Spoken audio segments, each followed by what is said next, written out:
Thanks so much for joining us. British Steel is expected to announce today the closure of its coking ovens in Scunthorpe with a loss of 300 jobs. The timescale of the closure is unclear, as is how many compulsory redundancies this could involve. Paul Mullins is director at Kallanish, a commodity news service specialising in the steel industry.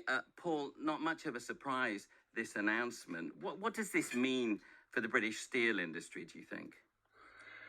Morning, Rahul. Well, it's obviously not good news. And as you said, it's no surprise.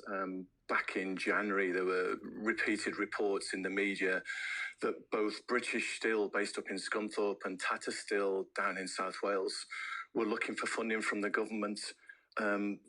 Nothing concrete happened in respect of that. And then yesterday afternoon, the news broke by the BBC that it looks as if the funding request is becoming more urgent and probably floating towards the top of the government's agenda relating to industry because of the rumours, which seem to be pretty strong and gaining traction, that the company will make an announcement today that they'll be closing down their coking ovens. So it's just bad news for the UK industry, which is really struggling anyway. We are no longer a major steel producer, certainly not on a global stage, but even in Europe, the UK ranks about 8th or 9th.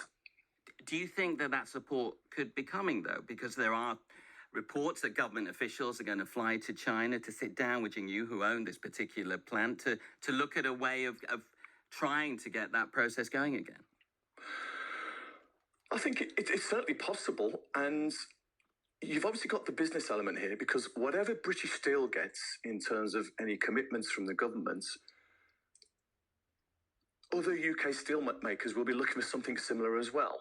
But behind all of that, there are issues that are not unique to British Steel, such as high energy costs, the high carbon costs, relatively low UK demand. We only produce and consume about 7 million tonnes of steel per year.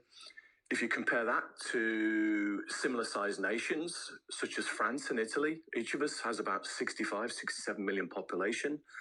Italy produces about 22, 23 million tonnes of steel. France is around 14, 15.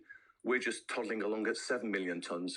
So I think that the size of the UK market obviously makes it a little bit harder for the government to justify investment. But whatever they do, other UK steelmakers will be looking at closely. And I think the government has to bear in mind the wider industry perspective, rather than just thinking about what is a short-term sticking plaster solution now for British Steel. Because I really believe that one of the main issues here is that I've been involved in this sector now for about 15 years.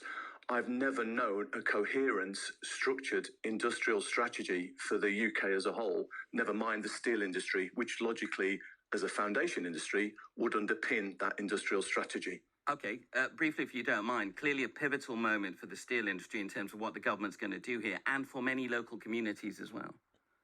Absolutely. And behind that is the political element that Scunthorpe, which is in today's news, is part of the Red Wall that flipped to the Conservative Party in 2019.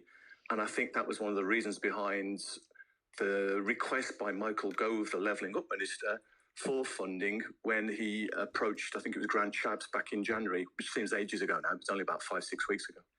Paul, thank you very much for joining us with us this morning. We'll have